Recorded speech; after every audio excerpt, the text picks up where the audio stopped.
About 5 miles to the south of the city of Gloucester, and rising to a height of over 900 feet above sea level, Painswick Beacon dominates this area of the Cotswold Hills. It provided Iron Age man with a natural defence against hostile neighbours, and some protection from the wolves that roamed the surrounding forests. The fortifications were developed by fair-haired Celtic invaders who came to Britain between the 7th and 3rd centuries BC. Now, 2,500 years later, man has found very different uses for the area.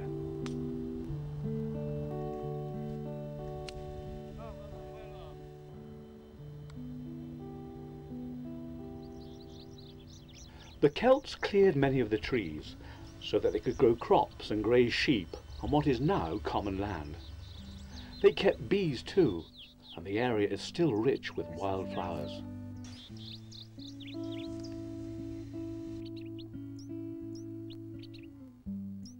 Spotted orchids are at their best in late June.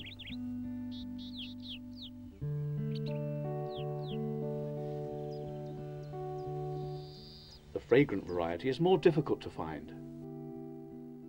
A favourite of naturalists is the tiny musk orchid, and they go into raptures about the rarest of all, the bird's nest orchid.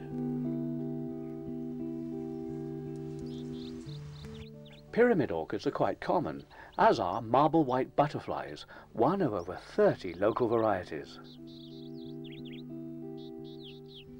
Painswick Beacon used to be known as Kimsbury Camp, part of a chain of fortified hills linked by ancient tracks, some of which survive to this day.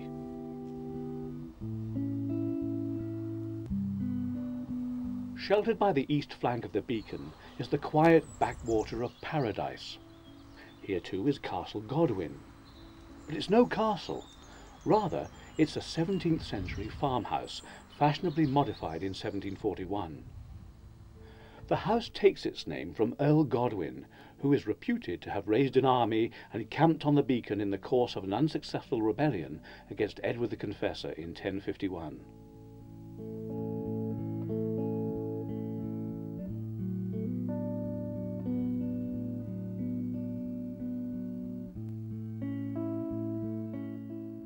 To the southwest of the beacon lies the Spoonbed Valley. The area was cleared by the Romans, who came to our shores nearly 2,000 years ago, and it's been intensively farmed ever since.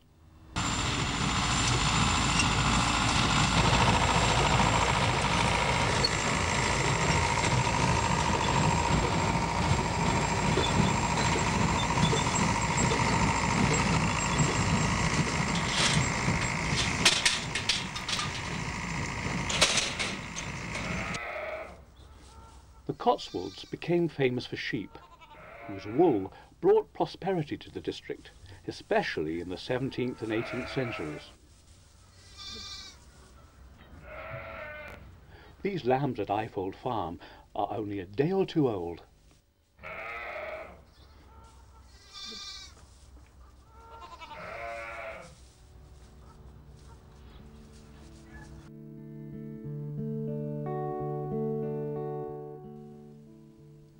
Near the farm, the remains of a Roman villa were discovered in 1868. They were excavated in 1903, but the site has been refilled and there are only a few photographs to indicate what was found.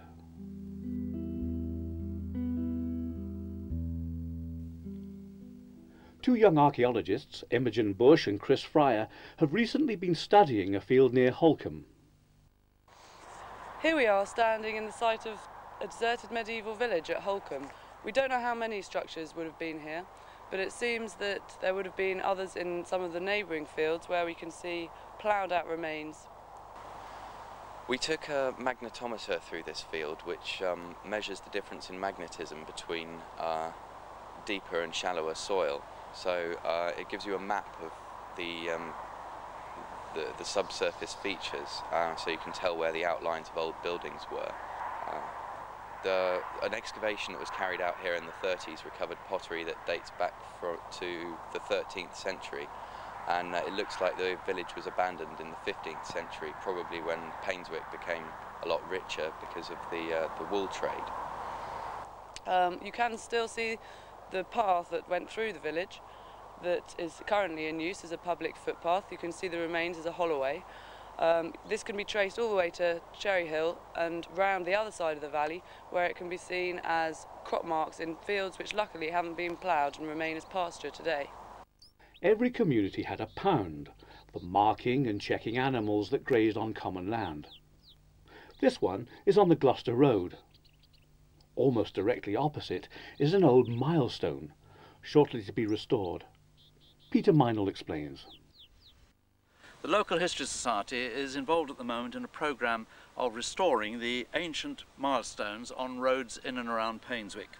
This is an interesting stone here in Gloucester Road because it was a stone originally on the old route between Gloucester, Painswick and Cirencester, a road which has largely disappeared now. And we see the incised Roman 6.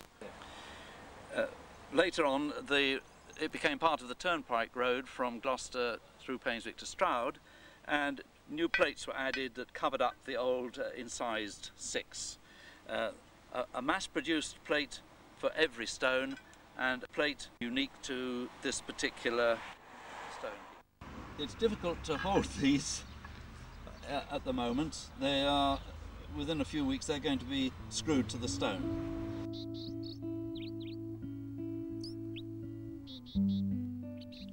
The so-called King Charles stone on 7 Lees Lane was probably made as a mounting block, not a milestone. And not far away are these parish boundary stones. The letter B refers to the adjoining parish of Brookthorpe.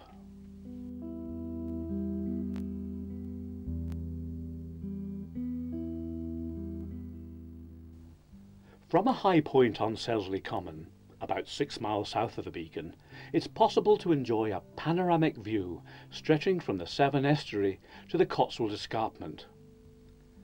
The river valleys provided natural shelter for the villages which developed in the area, and Painswick probably began as a Saxon settlement, or wick, over 1,000 years ago. The lord of the manor in the 12th century was Payne Fitzjohn, and his name became associated with the village when it was known as Painswick.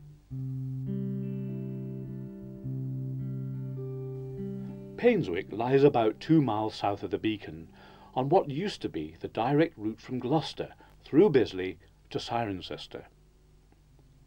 The main street ran roughly north to south, the upper part being known today as Gloucester Street and the lower part Bisley Street.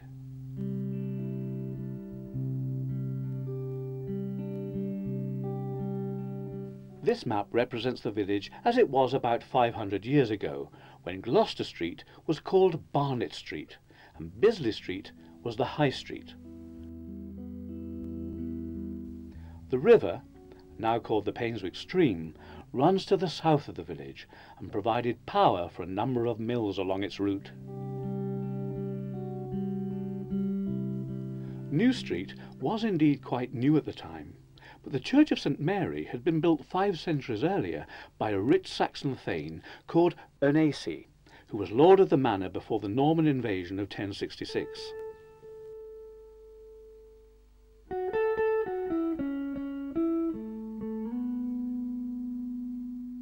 Nothing of the original structure survives, and the oldest part of the church is St Peter's Chapel, built in 1377.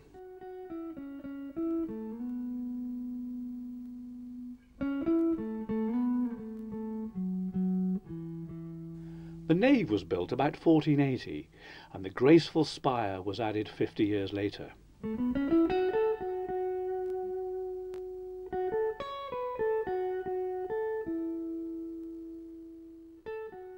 The tower was damaged by cannonballs during the Civil War, which began in 1642. The interior also suffered when Royalist soldiers threw grenades into the building to drive out the Roundhead infantry who had barricaded themselves inside.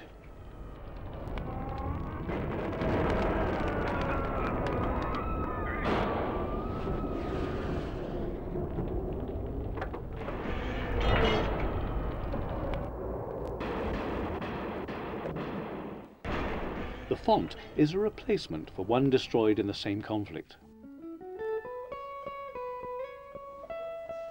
From the 12th to the 16th century, the lords of the manor lived in what was called a castle, although it was probably more like a fortified manor house.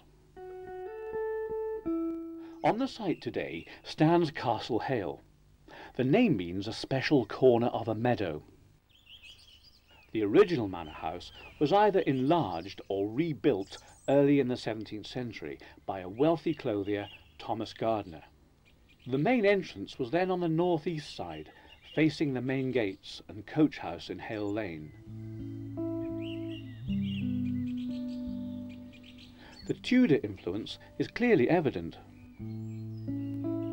A feature of the southeast front is the portico, added to the Georgian facade in the early 1800s by Charles Baker, who lived in Castle Hale at the time.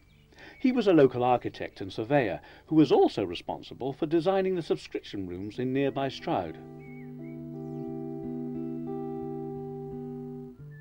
This aspect still enjoys magnificent open views towards Juniper Hill, even though about 50 acres of land was sold off, together with the coach house and gatehouse, around 50 years ago.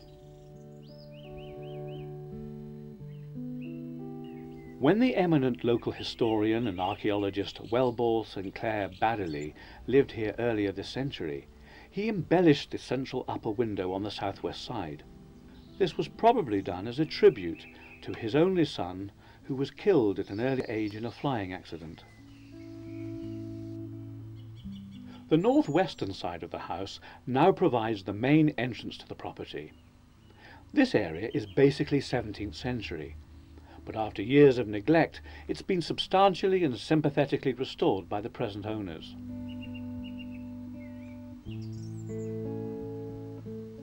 Opposite the door is a huge retaining wall, which probably dates from the time of Payne Fitzjohn.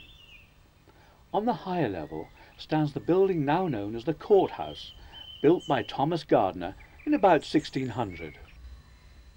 This fine property stands on the site of the smaller original courthouse, where the manorial court or court baron was held. The name was not transferred to the present house until the end of the 17th century.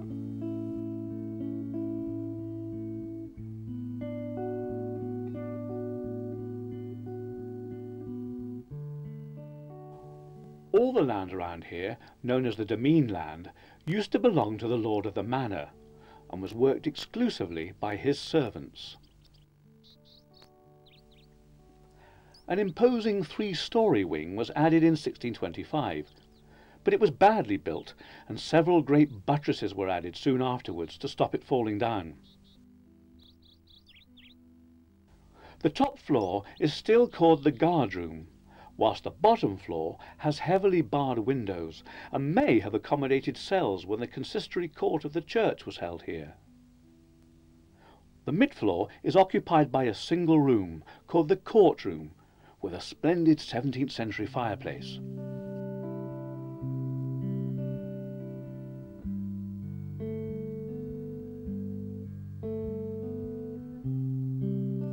The old walls are incredibly thick enough in fact to accommodate a pair of staircases leading to the rooms above and below. Their entrances are hidden behind these panelled doors. The bleached stencil design is very rare, and the only other known example is in Hampton Court Palace.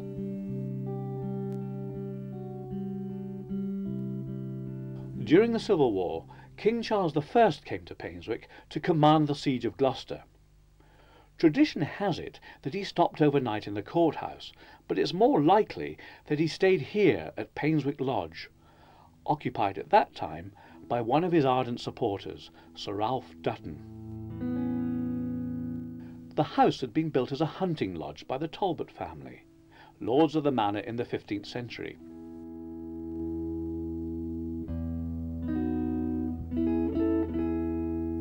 King Henry VIII stayed here in 1535 with his new wife Anne Boleyn, and this is the window of his bedroom. 4 years later, the property was sold to one of the king's ministers, Thomas Cromwell, but he was beheaded shortly afterwards. The king then gave the manor of Painswick to his provost marshal, Sir Anthony Kingston, and his descendants, The Jerningham family held the manorship until 1804, when it was sold to Thomas Croom. During the 13th and 14th centuries, religious persecution, coupled with famine and disease, had caused Flemish weavers to come to England, where they developed the manufacture and export of cloth. Their small cottages were mixed with the grand houses of the mill owners, for Painswick flourished during this period, like many other places in the Cotswolds. But it changed most during the 17th and 18th centuries, when the cloth trade replaced agriculture as the main occupation of the inhabitants.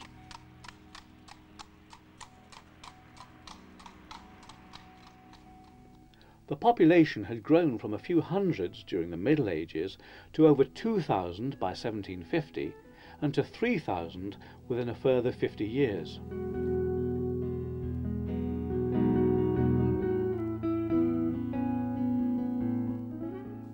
From the church tower there's a fine view towards Longridge. In the valley between flows the Painswick stream. Although today it may seem to be quite small, it used to power most of the mills in the parish.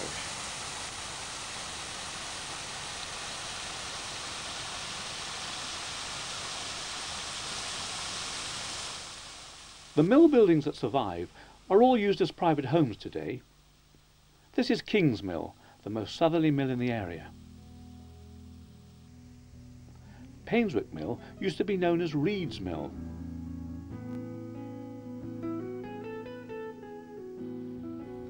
A little further upstream is Savor's Mill, also called Ludlow's, and more recently known as Brookhouse Mill, where pins were made until 1962. The building alongside was used for printing all the cards and labels for the firm, but the business finally closed in 1982. At the bottom of Beech Lane is Loveday's Mill, known at one time as Grabham's Mill. Here, the strength of the stream is much more apparent. The Loveday family has been in Painswick since 1277, and this is Loveday's house, built close to the church in the 18th century. In 1711, the Falcon Hotel was rebuilt on the site of an earlier inn where cockfighting had been a regular sport. The sign is the arms of the Jerningham family. The bowling green behind the hotel is one of the oldest in the country. Yard away, keep it tight. Just inside that. Contact. That's lines.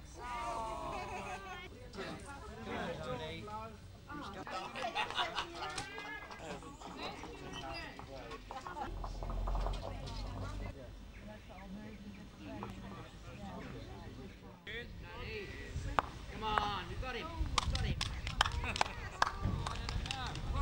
The only other inn still open in Painswick is the Royal Oak, whose rather plain front conceals an attractive courtyard at the back.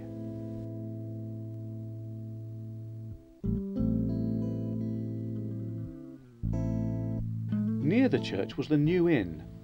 It became the police station in 1910, and now it's a hairdressing salon. Another inn was the Star, on the corner of New Street and Gloucester Street. The Golden Hart in Bisley Street ceased trading in 1974, about the same time as the Cross Hands along Kingsmill Lane.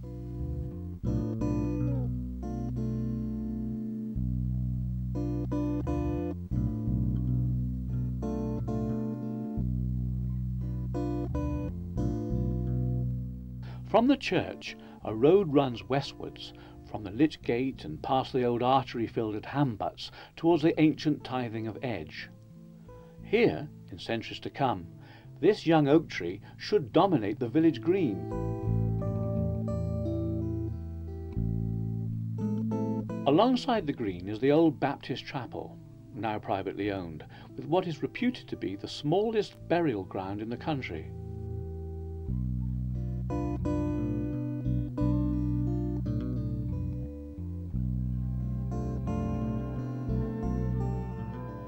Edge Church was built in 1866 as a chapel of ease to Painswick, but 7 years later it became a parish church in its own right.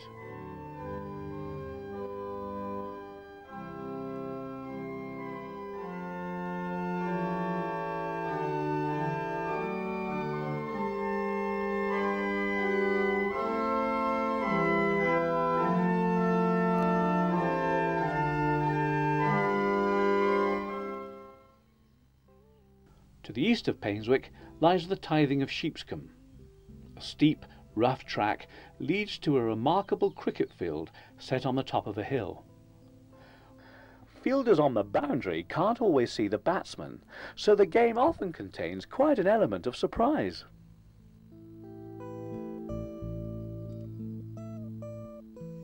The ground overlooks the quiet village of Sheepscombe, lying in the valley below.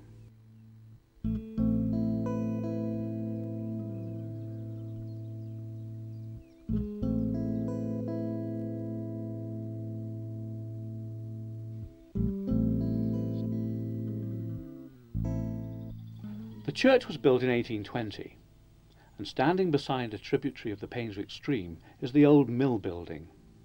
It may seem peaceful now, but early in the 19th century the villagers had a reputation for being idle, aggressive, immoral and wasteful. Alehouses were abundant, and the mill had to be closed on the day after payday because the workers became so drunk. A little further to the east, the Slad Brook flows through another idyllic valley. At Steenbridge there was an important crossing of the stream, where King Charles led his troops on the way to besiege Gloucester. Once again, the old mill has become a private residence.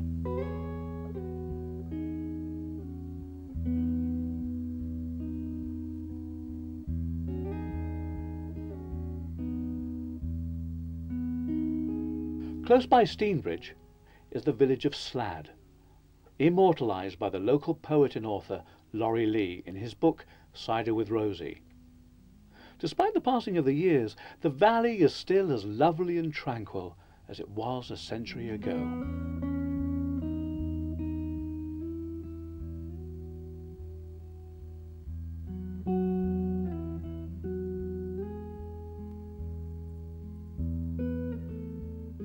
In the tithing of Spoonbed, the site of the Roman villa of Ivehold, there's a fine old clothier's house.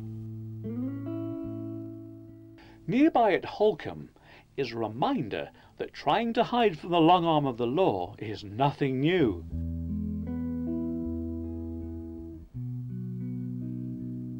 Here is an underground cockpit.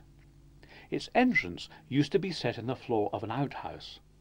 It was built when the sport was outlawed, and it isn't hard to imagine a raucous crowd of onlookers cheering on their favourite bird in this tiny, candlelit cavern.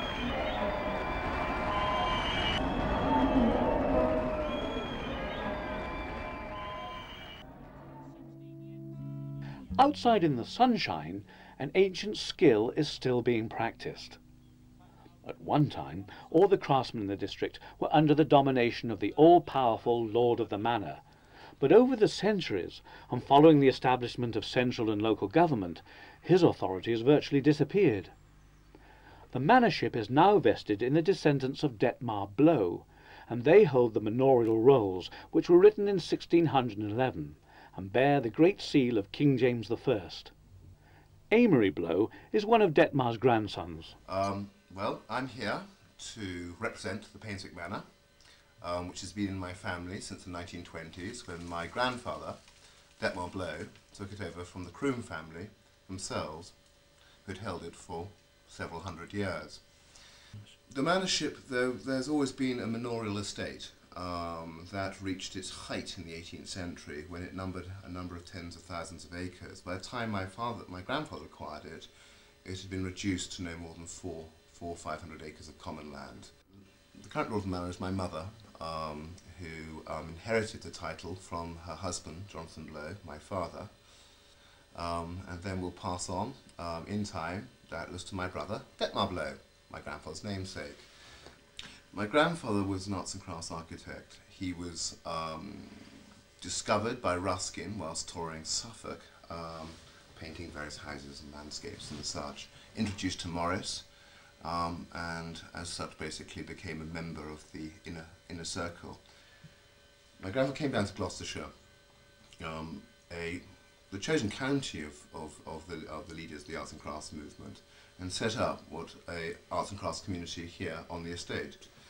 The house, the main house at the centre, about it lay the farmhouses with the farmers within, workshops occupied by craftsmen, all combining to work for the good of the whole, generally known as a symbiotic community. My grandfather would encourage farmers to sit down with the labourers, with the local craftsmen, visiting craftsmen, and as such.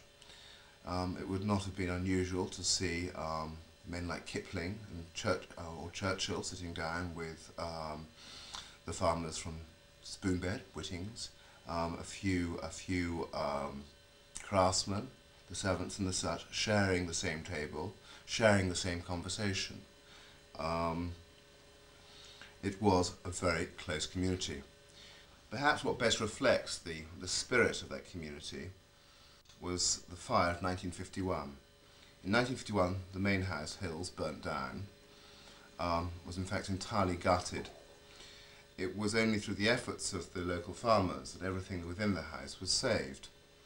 What was most telling with regard to the relationship of the family to the farmers was the fact that the day after the fire, a delegation of tenants came up to the house and offered a substantial rent increase to the family, so it could help rebuild the house. In addition, they offered material, labour, and such.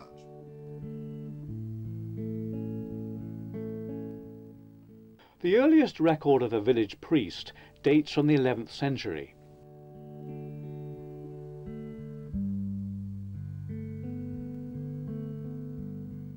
Many alterations and additions to the church have been made over the years, and this drawing of 1876 shows the wooden galleries that were installed to provide additional accommodation, with a high-level door in the north side.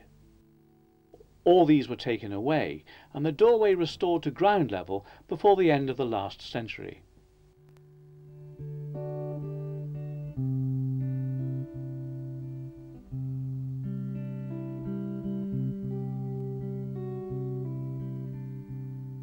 The churchyard is renowned for its unique collection of chest tombs and other monuments, some dating from the early 17th century, and many were carved by local craftsmen. The most notable of these was John Bryan. This is his simple tombstone. He built Croom House, and his family occupied it for much of the 18th century.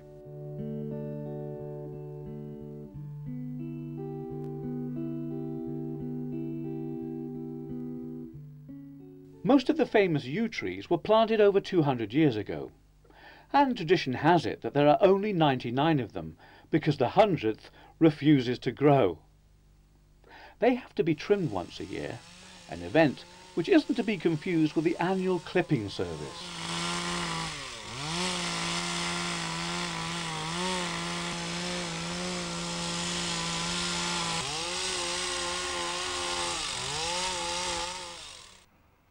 The clipping service is an ancient custom, revived in 1897 by the Reverend Seddon.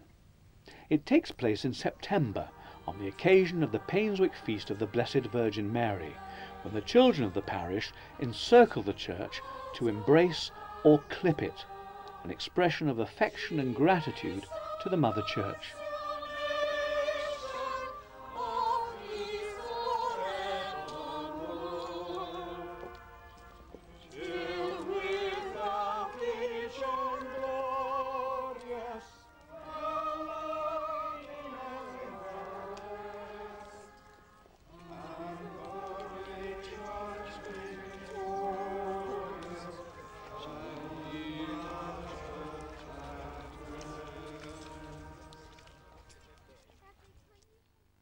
You're holding everybody's hands, and we begin the clipping hymn.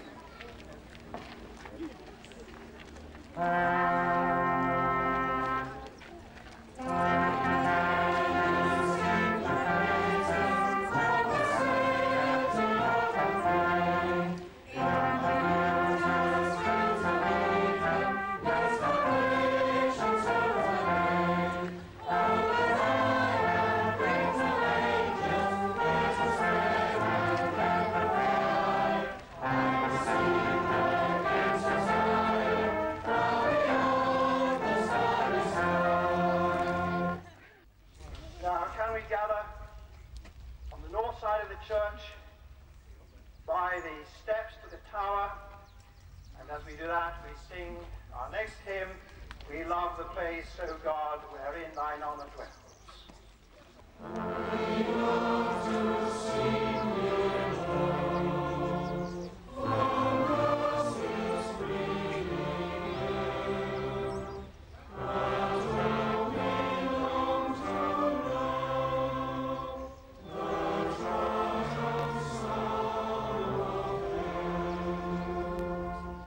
This picture was taken in 1905, when Father Stanton addressed the congregation.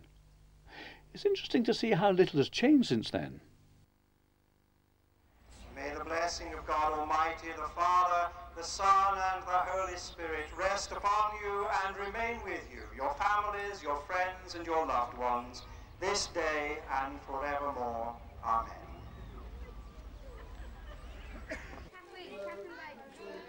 Before they leave, all the children are given a bun and a silver coin.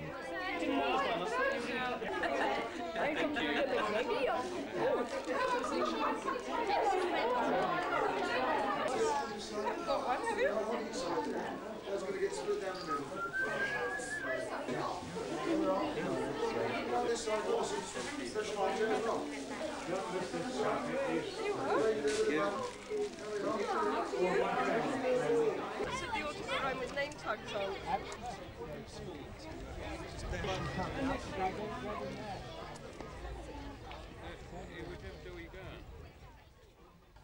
Another notable feature of the church is the collection of over 300 kneelers, embroidered to their own designs by needlemen and women of the parish. They were made between 1964 and 1971, under the leadership of Mrs. Ann Yeo, and are well worth a longer look than there's time for here.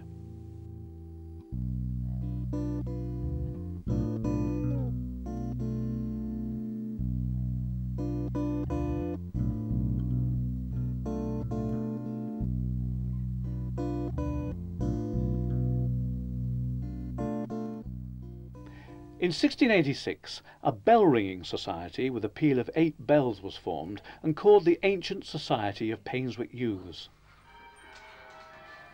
The society flourishes to this day, although the title may not seem quite so appropriate as it was in days gone by. Over the years, more bells have been added, bringing the present total to 14, and this has enabled some notable peals to be rung in recent times. 6 to 7.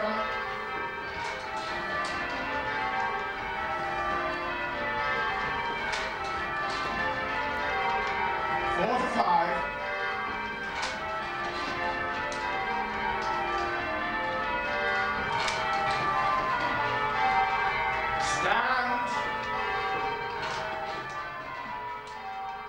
100 years ago, the wooden beams supporting the bells were found to be unsafe, so they were replaced by a steel frame.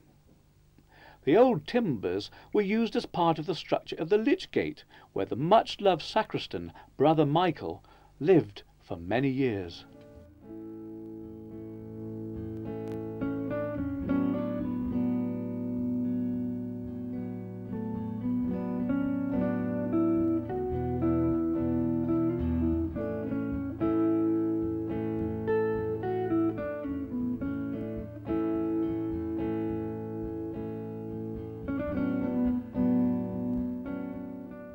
New Street was created during the 15th century, possibly to give direct access to the new hall built at the top of Bisley Street for workers in the cloth trade. The only other building in the street which survives from those early days was built in 1478, and it's now occupied by the post office. It's the oldest building in Britain to be used for this purpose, and a commemorative stamp was issued in August 1997. One of the most notable buildings in New Street is Beacon House. The outside may be striking, but the interior is stunning. This Georgian mansion was built around 1766, and the entrance hall presents a dazzling extravaganza of exquisite plasterwork. A magnificent mahogany staircase leads to an upper hall where the original plasterwork is in a wonderful state of preservation. Sadly, several rooms were stripped of similar decoration in 1915. It's been suggested that the original owner may have been a master craftsman who used the property to display his skill, but it's more likely that it was built for John Gardner and that the outstanding Rococo plasterwork was carried out by Thomas Patey of Bristol.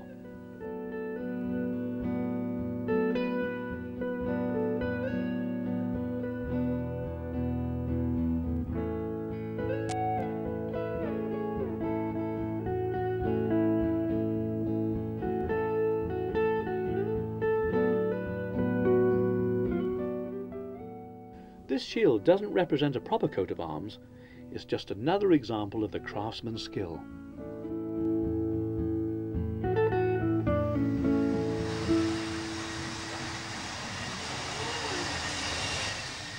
The interior of a nearby house is quite different. This is the work of Colin Treglan, whose consuming hobby is the creation of an extensive model railway system, complete in the smallest detail. Take out this train, Right. this 8-coach train, and Every building and accessory truly represents its real-life counterpart as it was in pre-war days. Every train and set of points can be remotely operated, and a peep under the control desk gives a hint of the complexities involved. And here's quite a different model train. It was at the annual Painswick show, held in the grounds of Painswick House. In the flower tent there were many attractive displays, while in another part of the showground a selection of rare breeds of farm animals had been brought together. 245. Oh, could get one.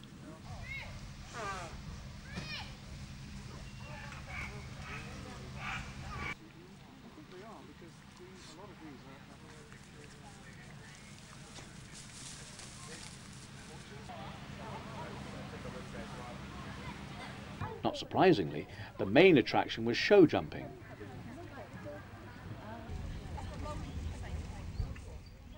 Anyway, nice to see you. Bye.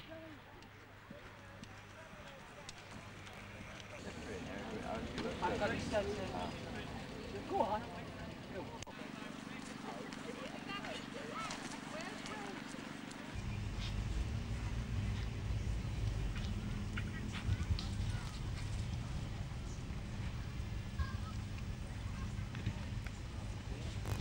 We have a new leader, clear 29.93.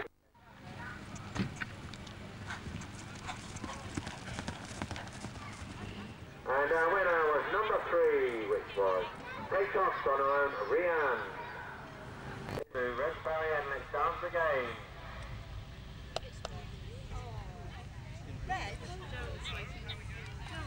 So I've given her a third rose. There's a good view of the showground from the roof of Painswick House.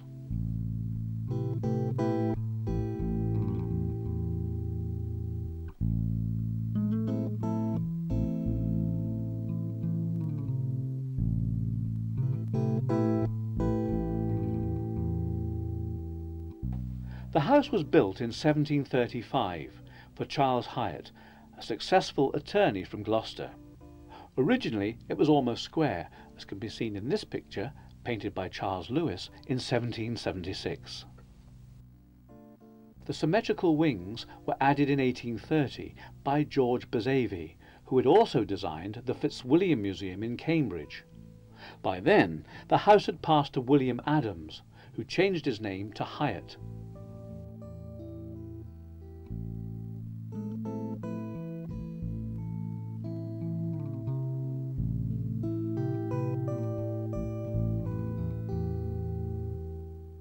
The motto beneath the Hyatt crest translates as "a steadfast heart." The adjoining drawing room is lined with 18th century hand-painted Chinese wallpaper. In 1955, the house passed to Lord Richard Dickinson, whose grandfather Sebastian had married into the Hyatt family 100 years previously. This is the Dickinson family crest.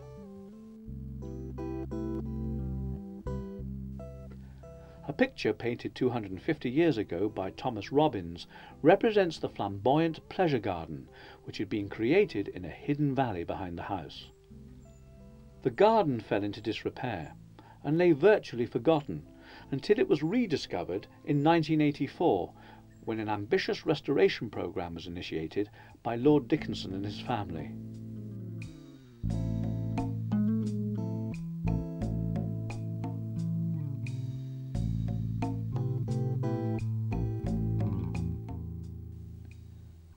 Since 1988, the project has been in the hands of the Painswick Rococo Garden Trust.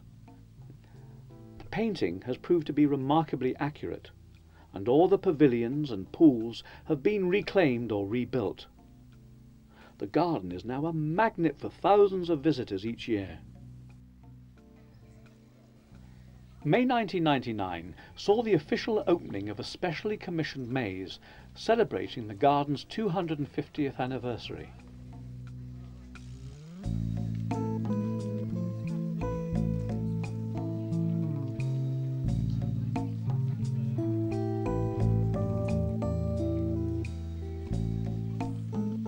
The designer of the maze, Dr. Angela Newing, who lives in Painswick, talked about the project to the television personality Johnny Ball, who'd performed the opening ceremony a little earlier.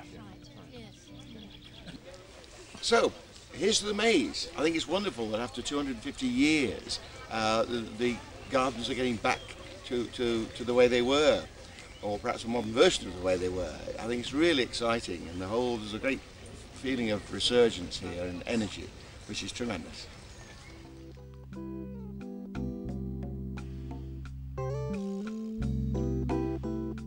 Another attraction of the garden is the magnificent display of snowdrops, which flourish in the early spring.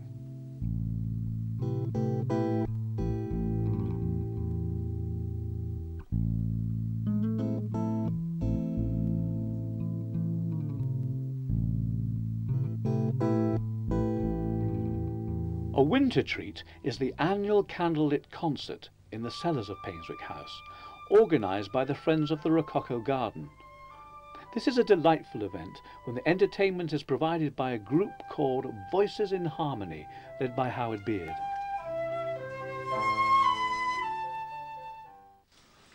Always nice to sing at Painswick. Super people here at Painswick. What sheer delight, a winter's night, of music making just for you. How nice to sing again at Painswick. A pleasure singing here at Painswick. We've done our best, hope you're impressed, with music making just for you, yes, just for you. Singing at the so people here at Painswick. Of music making just for you.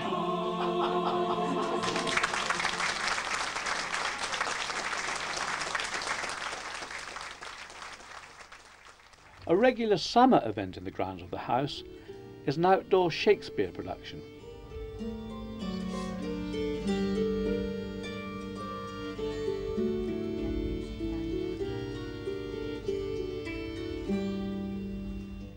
Kate, prithee, be not angry. I will be angry. What hast thou to do? Father, be quiet. I shall stay my leisure. Aye, marry, sir. Now it begins to work. Gentlemen, forwards to the bridal dinner.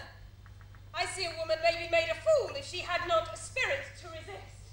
They shall go forward, Kate, at thy command.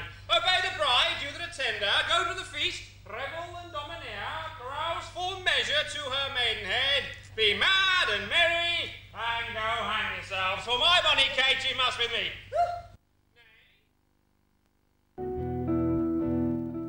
Across the road from Painswick House is an area of woodland called the Plantation. These beech trees were planted in 1825 by William Hyatt and were given to the people of Painswick in 1946 by his granddaughters, Lucy and Margaret. They're standing to the left and right of the picture.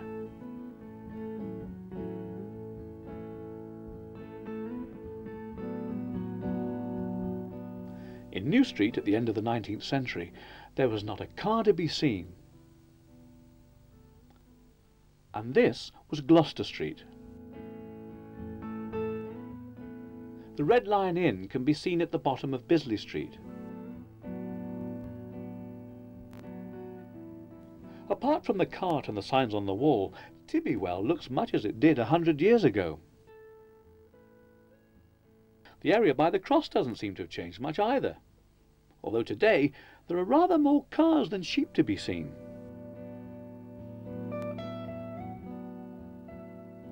In those days, a gang of volunteers called the Mudrakers used to sweep the streets every Saturday.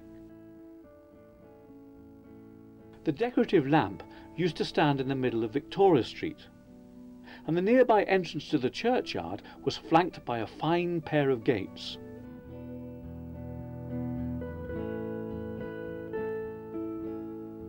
Empire Day was also celebrated in Victoria Street. This was the scene in 1905. The banner was made around 1900. The boys of Painswick were reputed to eat dog meat pies. This is why they were called Bow Wows.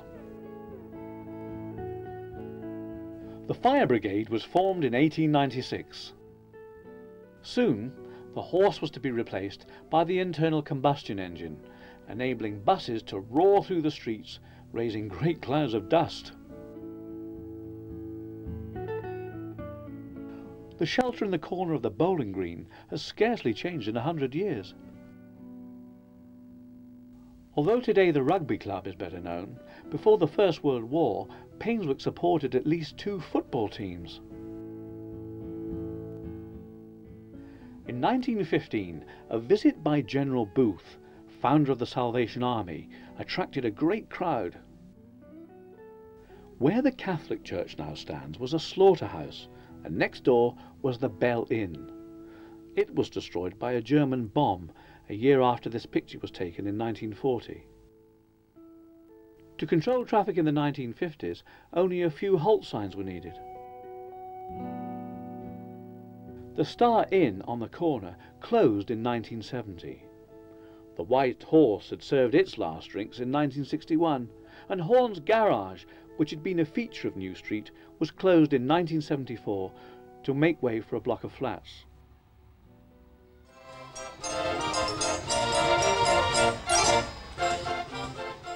Each year, the people of Painswick take part in a Victorian street fair. This is a far cry from the weekly markets granted to the town by a charter of 1253 and the annual fairs which began in 1321.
members of the local dramatic society were much in evidence on this occasion, advertising their forthcoming Victorian melodrama.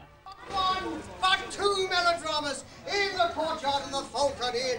At 2 of the clock, at 3 of the clock, at 4 of the clock, and at... You've read the script already. Will Millie save her Willie? Who said no? Thank you for your indulgence, ladies and gentlemen.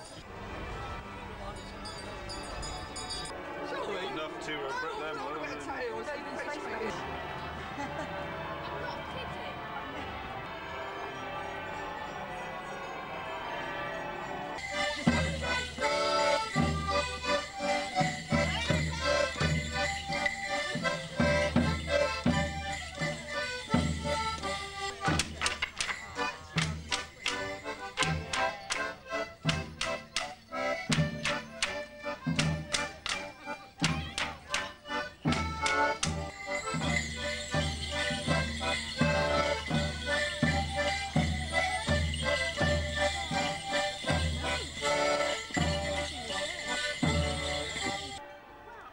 The village centre used to be here at the cross, and this house incorporates a pair of columns from the original market house. Two 14th century houses have what are called donkey doors, wide enough to allow the passage of a donkey loaded with 2 great bales of wool. The National Trust bookshop used to be the Lamb Inn, and later it was called the Fleece.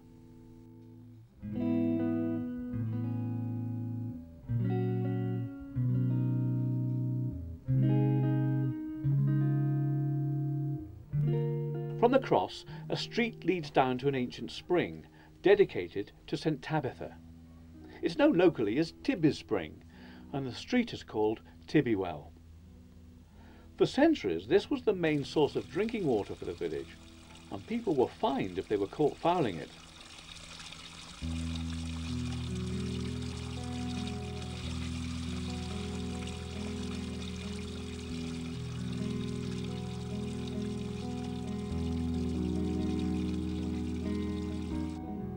St Mary's Street leads from the cross towards the church, with a turning into what used to be called Pig Street. A new town hall was built here in 1628, and this in turn was replaced by the present building in 1840.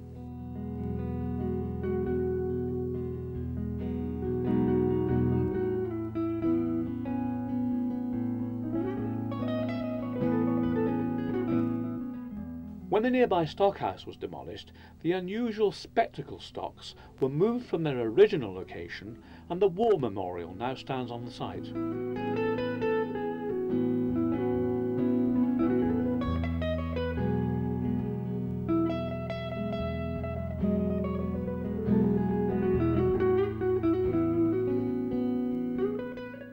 The lamp has been moved from the middle of what is now called Victoria Street to make way for motor cars, and the ornamental lantern has given way to a much simpler design.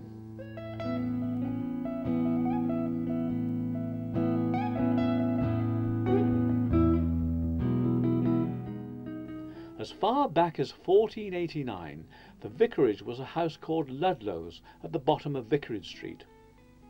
It was rebuilt in 1827 and renamed the Verlands. Since then there have been many changes, and John Thynne Russell picks up the story from early this century. The Reverend Seddon was vicar, and he used to come up in a horse and cart to the St Mary's Church here. And after Mr Seddon left, the now Painswick Hotel was the vicar for the Reverend Veery. After that,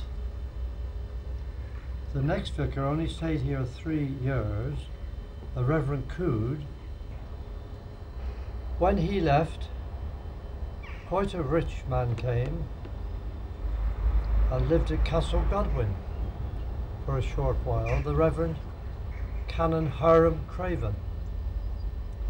Just after the war, a Reverend Jackson came, and there was no vicarage. So they decided to buy what is now the Country Elephant restaurant in New Street. Harold Heel came in 1954, and the church, with help from the parishioners and a lady who left money, that was to the vicarage. Loveday's house, you can just see to the right of your picture. And another man came, an Irishman, the Reverend McKinley, and he had the same vicarage. So did the present vicar, the Reverend Robert Miles, but he moved about 10 years ago to a modern vicarage in nearby Orchard Mead. A few small headstones have been placed close to the Friends Meeting House, which is just off Vicarage Street and dates from 1706.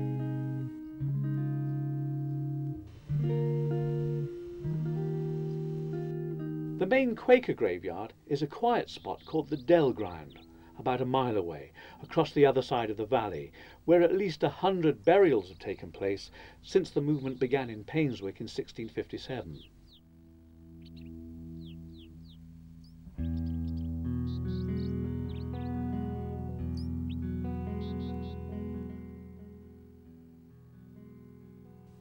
Two chapels built for other denominations in Painswick are no longer in use for religious meetings.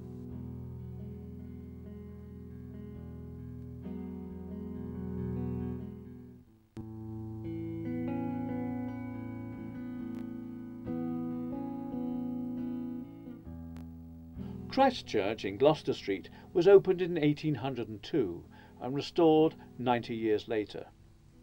It's now the home of the United Reform and Baptist Church, and each year stages an impressive flower festival.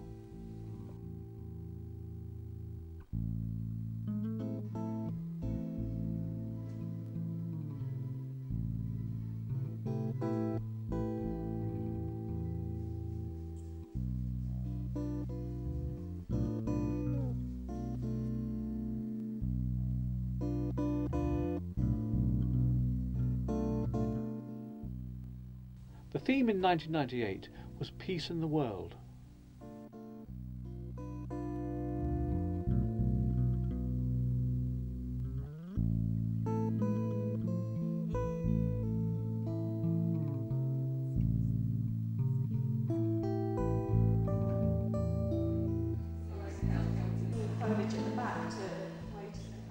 Not only are flowers to be found in displays like these, there are flowers everywhere as part of the Festival of Painswick in Bloom. Mr. and Mrs. Harding won an award in 1998 for the most attractive private garden.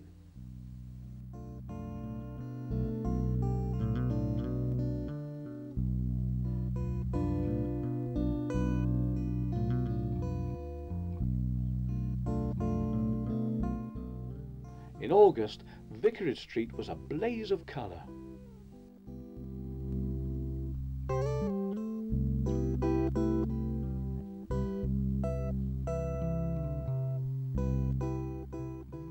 In 1998, Painswick won the coveted Bledisloe Cup for the 6th time. Ladies and gentlemen, not a very good place for making speeches, so I won't make a long one. But just to say how difficult it was to choose between the two finalists, because it's such a high standard in both places. And I was predisposed against Painswick by the fact you've got it all too easy. Lovely buildings, wonderful position on the ridge, world famous churchyard, etc. But look at it, I mean, it is immaculate. The presentation was made by Judge Gabriel Hutton, and the award was received by the chairman of the parish council, Mrs. Barbara Tate.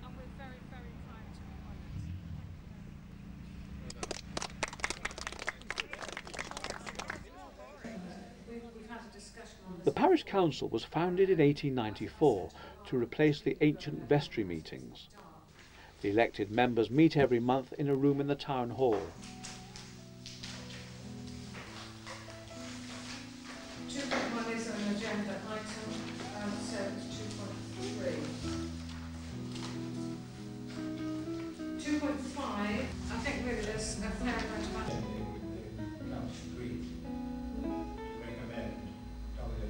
On the wall hangs a set of panels embroidered by members of the Women's Institute, shortly after the end of the last war. The back cloth is old blackout material, and the side panels represent the 4 seasons.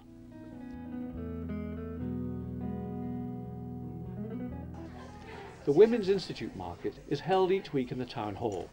Much of the produce is either homemade or homegrown.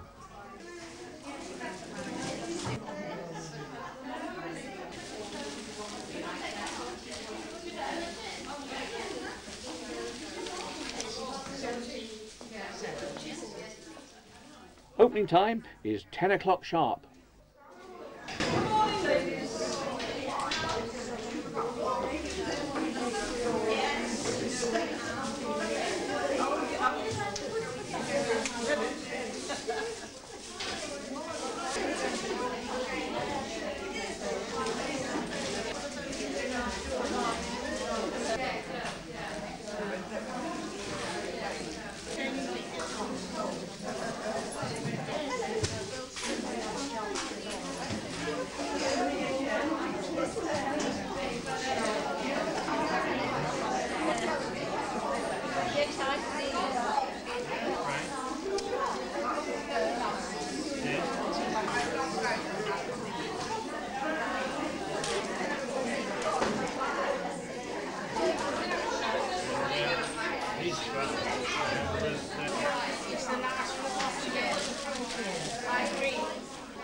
In less than an hour, almost everything is sold. The same hall is used on another day by the short mat bowling group.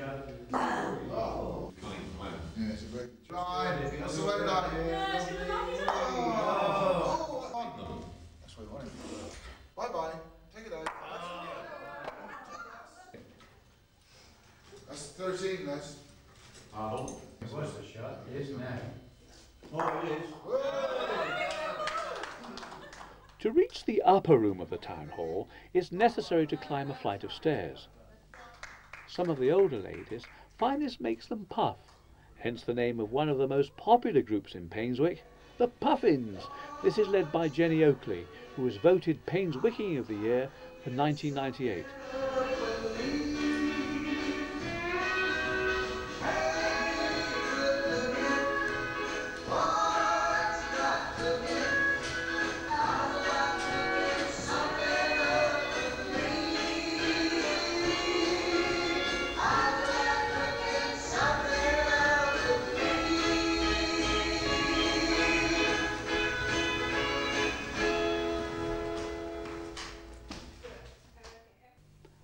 The people of Painswick form a tight-knit and interdependent community. The Carers Group was set up 10 years ago by Reenie Hill. They meet monthly to share experiences and advice about caring for elderly or disabled friends and relatives. Exactly as they want, when they want, and they certainly can't have the meal they want when they want. It's true, yes, very true. There are very, very real problems. I think that the future is going to be very interesting if anybody solves the problem. Operations, 6 replacements, 3 each side, but that's the problem. But it's still a lot cheaper than people going into homes, so and much better for the patient. Yeah. Another group finds time to help others at Ashwell House, a day centre for the elderly. On this occasion, just before Christmas, entertainment was being provided by the Sheepscombe handbell ringers.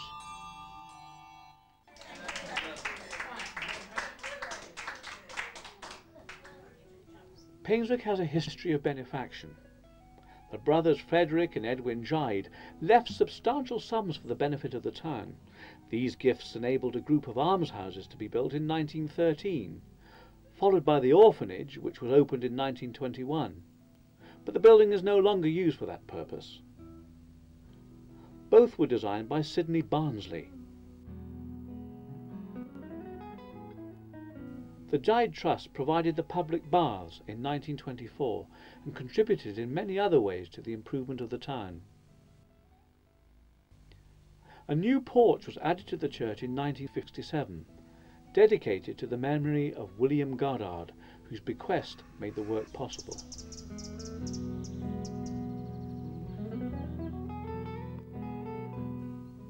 Another benefactor was Mrs. Williams, mother-in-law of the Reverend Seddon, vicar of Painswick for 25 years. She gave the field, which became the recreation ground. Her generosity also endowed the Institute, built in 1907. The role of the Institute has changed over the years, and it's now becoming more like a community centre. This fine building is home for a wide range of activities and events, including the annual horticultural show. Before the public's admitted, the serious business of judging has to be done. There are many trophies and prizes to be awarded.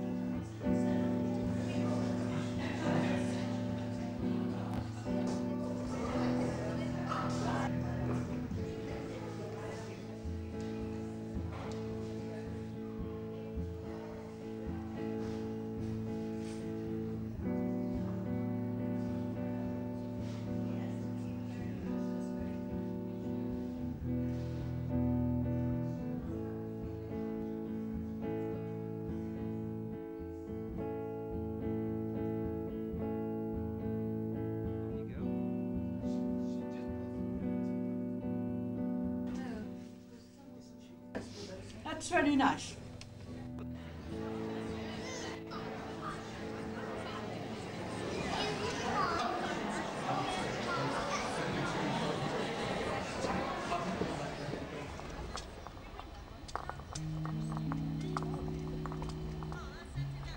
Behind the Institute there's another bowling green. On the far side is a tennis pavilion with the courts beyond.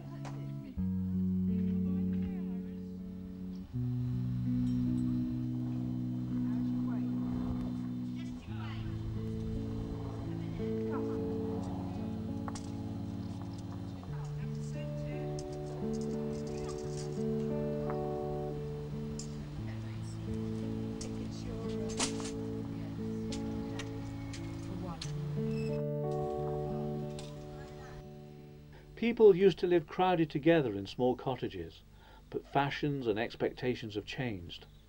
So although the population has scarcely increased over the past 200 years, more and more open spaces have given way to new housing.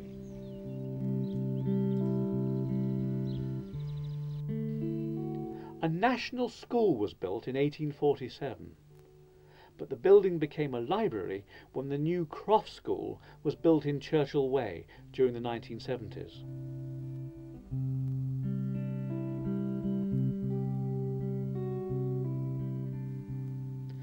The Croft School has recently been extended, and the new hall was the scene of an exciting nativity play.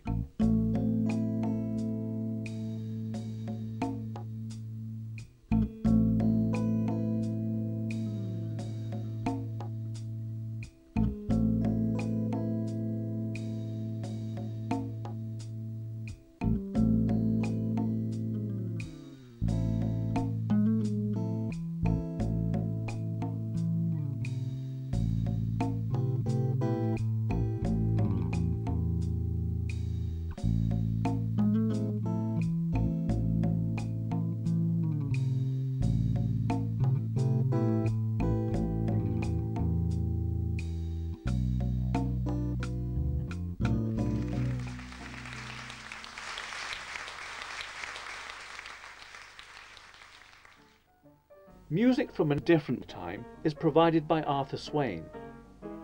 It's difficult to believe that he's 87 years old.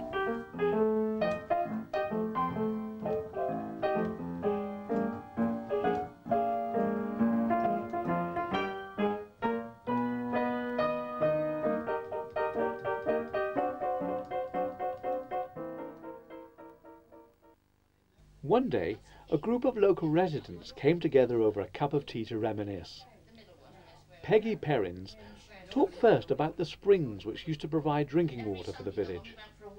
Remember that, you know that bank the other side? Yeah. Between the two roads? Yeah. There's a lovely spring there. That's right. We used to go and knock on King's door and say, could we have a glass or a cup? And we'd get a drink of water for it. And now what have they done? Sealed them all up. Said it's Beautiful water. Your Jim had rheumatic fever. Dr. Tinkers used to tell him to get water from Tibby Spring. Yeah. That was my job every Sunday, to go down there with a jug and get water for our dinner. Then there was one along by the gasworks. That was Ernie Gide's job, was to go down every day after work or school, and there was a a tuppenny packet of woodbines and a bucket inside walklets, and he used to have to pick up the bucket and go and get the water and bring it back and then take the woodbines. That was his daily job. Twice a day he did that. Walter Groves and Bob Gide had a few tales to tell. Hey Bob, what about when we used to go bathing in Bangrove? Mixed bathing. Oh, the girls used to go up on the top side behind the bushes, the boys used to go up behind the area. Run like hell, down into the water, nothing. Not a stitch on. Peggy, Bert, and me. Yeah. Not me, I didn't Not go me, to Bert. And Tom said to me, "Coming for a walk, Bob?" And I said, "Yeah, I'll come." We came up here and we went up Badger Downs, went along the drive, picking all the best of apples we could find, put them in our pockets, and when we came back out, I said, "What's all this today, darling?" And he said, a wonderful memory, you know. "That bugger ain't going to stop our dad from winning the prizes at the show." So you had to take the apples. Tom pinched the apple, best of Badger Dog's apples, so that his dad could put them in the show. Next, they spoke about Miss Bolton, who used to keep the Temperance Hotel. For anybody could have some shopping done in Stroud, and they put it on the bus and leave it at Miss Bolton's, and you went and picked it up from Miss Bolton's. Walter Groves recalled a character called Toff, who'd once proposed marriage to Miss Hyatt. I'll tell you another thing he did. When they formed the British Legion, they didn't have any money, but they wanted to have a Christmas dinner. So it was said that each should bring something, contribute something toward the dinner. And Toff, as quick as lightning, said, "I'll bring them in sauce." He was a real character. Oh, Well, yeah. sure, right to his son. Already Garraway, there were some bright characters on there. I'll tell you another character we're forgetting. He didn't live in Painswick, but he used to come to Painswick. Yes. Murky. Used to pick up his bike and put it over his shoulder, That's right. and they said, "What are you carrying it for?" "Would he be tired, same as I?" Did you hear the story about Murphy that went to the doctor, and the doctor gave him a prescription, and he went to the chemist and he got this medicine, and he read the bloody on the bottle. Oh, yeah, I To know. be taken in water. He went down, he stood in the brook nearly up to his neck and drank the lot. Gladys Hobbs looked back at some of the changes she'd seen in Vicarage Street. I tell you what, I remember when I came to Painswick, first of all, there were people who were afraid to go down Vicarage Street. Yeah, weren't it they? was in the old days, the police wouldn't go down singly, they used to go down in twos. No, Yeah. That's the place in Painswick which has changed most, I think. Yes, yes. Because now the houses are all so We call it bad. Millionaires People that have Road, money, yeah. people with money have bought those cottages, they've all done them up. Yeah. I mean, that is the place Very that's changed nice. most. I mean, when I think of it, since the time I've been, and how old I've been in Painswick, we've seen 5 new roads, 5 new meads. Yeah. We've seen a large estate up there of the Cross, And the and we've seen the Ashwell and the Highlands and the Ashwell estate. You know, they're all new, but you see the place that's changed the most is Vicarage Street. Well, my father-in-law one day, somebody upset him in the pony, in the White Horse, and he went back home and got his double-barrel gun and fired it down the street. Did he? I did tell the story that Jim Joy told me about Mrs. Walkley, because that was funny, really, because you see, he knocked on, he was outside one day and old Annie came out and she said, "Oh, the pig be bad, the pig be bad." Annie Walkley. Yeah, and so she said to Jim, she said, "Come and have a look at the pig." And of course, when you opened the front door, the poultry always came out. That's right. They did, didn't they, Anyway, Jim went in there and he stroked the pig. The pig was on the couch, on the sofa, you see. And so he went and stroked the pig, and she said, "You don't stroke him, you fool, you just scratch him." She said. This fascinating conversation went on for hours, but here's just one more memory of times gone by. Over Deccan Bottom. Yeah. Other side Boast Cross. But I mean, your parents never worried about you, No, did they? no, in no, those no, days? no, no. Nobody worried about where you And were. everybody had their chores to do. Yes. Everybody had something to do. I used to have to chop wood or go along on the lot. Oh, Walter Gross used to have to wash up. Yeah, well, you all I used to have to wash up Sundays. I used to have to go to church, to chapel 3 times a Sunday, wash up dinner. We used to sing in the choir then. Yeah. Oh, I did. We were good boys. Air plastered down with dripping.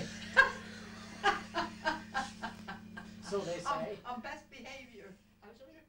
The newsagent shop, run by Peggy Perrin's parents, as well as the Bell Hotel and several houses in the centre of the village, were destroyed by a German bomb in 1941. The incident exposed the end wall of an old Cruck cottage, in which the combined uprights and roof timbers are formed from single pieces of wood cut from huge trees. The nearby Roman Catholic church, dedicated to Our Lady and St. Teresa, built in 1934, was also destroyed. This is its replacement.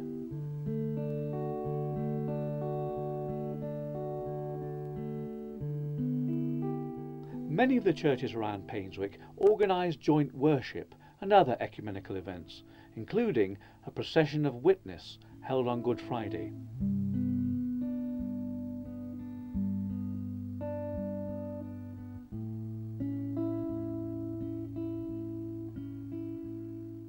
Near the Catholic church was the old hospital, where many of today's residents were born.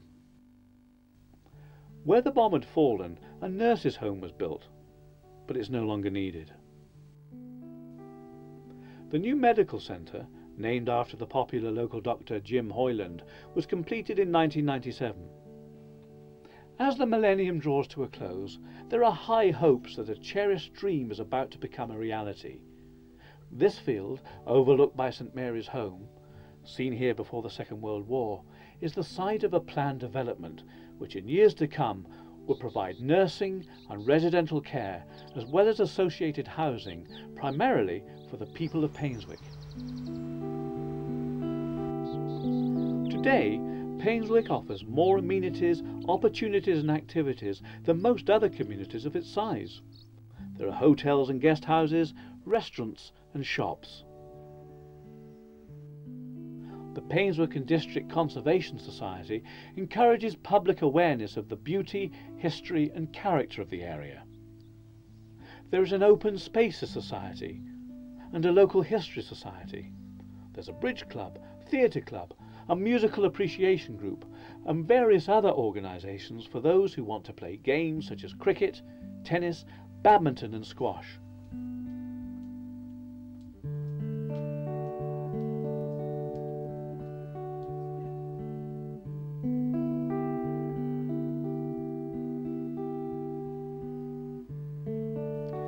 There are businesses catering for a wide range of goods and services, and displays of art and design to suit every taste.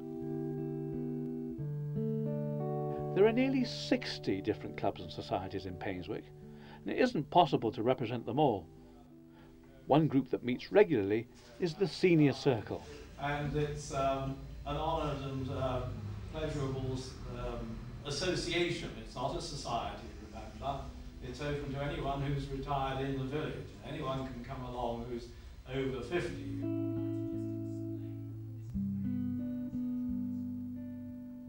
The Beacon Singers rehearse in a room over the library.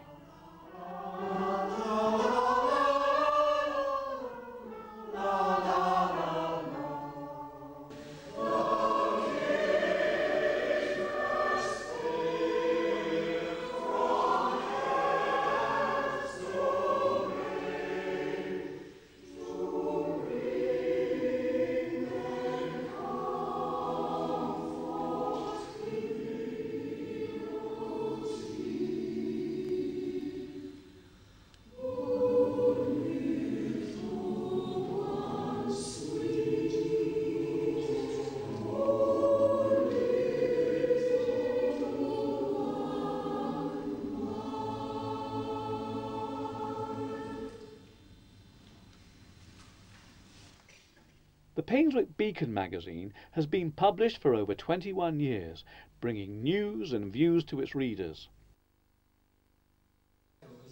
But Norman's looking just a little bit too... Yeah, I'm doing them as rapidly as possible because we've had a chance of looking at the actual figures.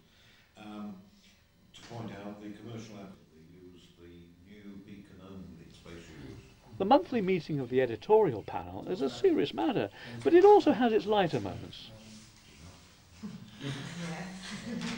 3 other members couldn't be present on this occasion, but Rachel Taylor, who's usually there and was one of the founders of the magazine, was involved in another Beacon function, the annual quiz night. In 1999, it was attended by no less than 24 teams representing local groups. The organisation was faultless, but some of the questions were diabolical.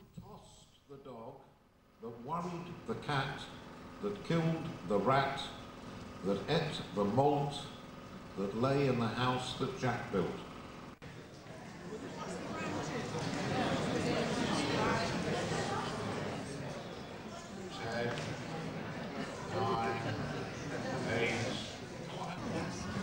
Who is the Shadow Home Secretary? I won't embarrass one particular team by asking them if they knew the answer, but it's Sir Norman Fowler. Oh dear, they got it wrong. The connection between Jennifer Patterson and Clarissa Dixon Wright, radium, constellations and the piano is the number 88. Two fat ladies in bingo, the atomic number, number of constellations. Another group that uses the Institute is the Dramatic Society. In 1999, they presented a play that was a spoof on the work of Agatha Christie. There were 3 performances of this particular production, and the front of house staff were dressed in keeping with the period of the piece.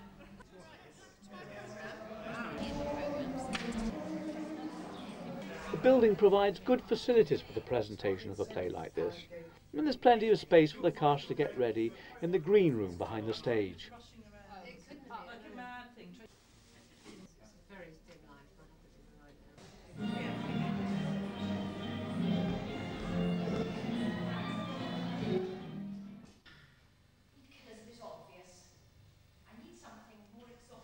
Painswick Music Society celebrated its Golden Jubilee in 1995. The programme always includes concerts by musicians of international repute. Here is the Shidloff Quartet performing in St Mary's Church.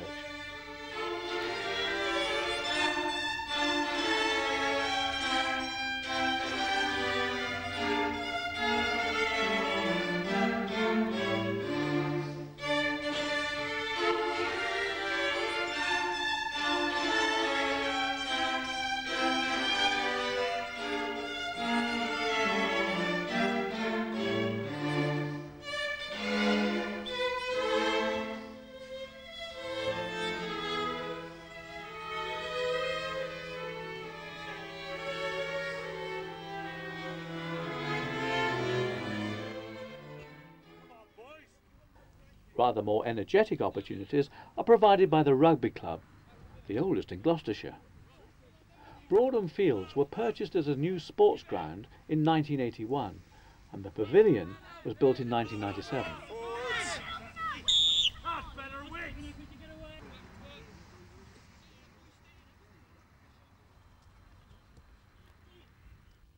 The Rugby Club used to play here on the recreation ground, but now it's used by members of the youth club, who also enjoy the facilities of the old Rugby Club pavilion.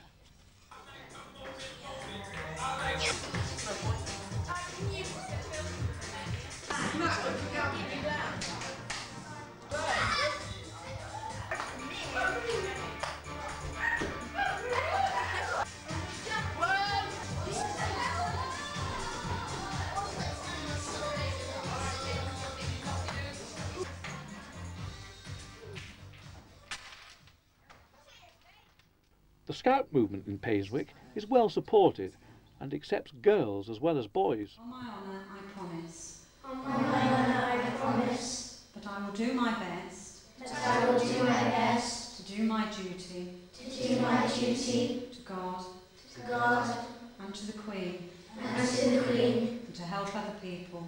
To help other people. And to keep the Scout law. And to keep the Scout law. Welcome to the Worldwide Family Scouting first.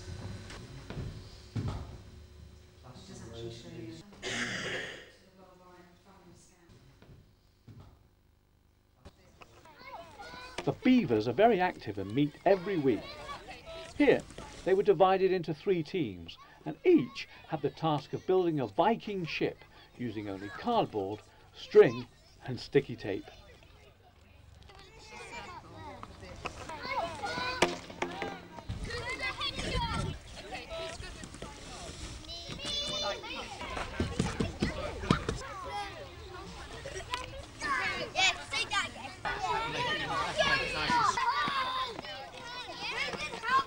They had some help from their leaders, of course, but they did remarkably well to achieve so much in little over half an hour.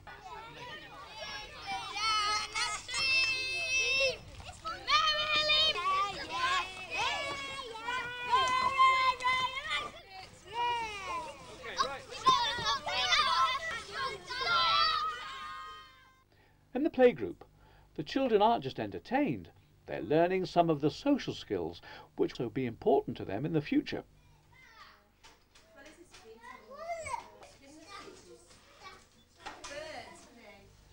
This film has attempted to convey an impression of the corner of the Cotswolds, whose history stretches back to antiquity, but whose present is vibrant and forward-looking.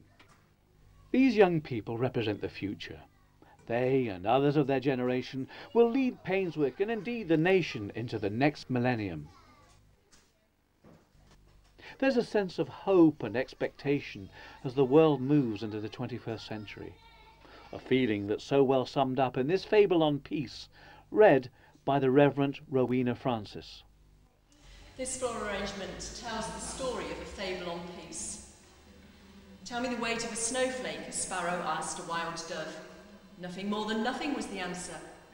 In that case, I must tell you a wonderful story, the sparrow said. I sat on a branch of a fir, close to its trunk, when it began to snow. Not heavily, not a raging blizzard, no, just like in a dream, without a sound and without any violence.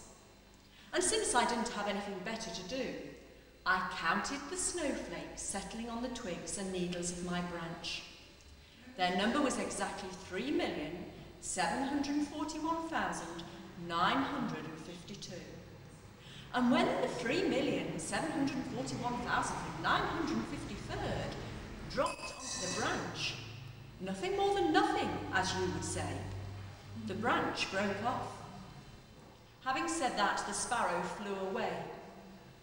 The dove, since Noah's time an authority on the matter, thought about the story for a while, and finally said to herself, perhaps only one person's voice is lacking for peace to come into the world.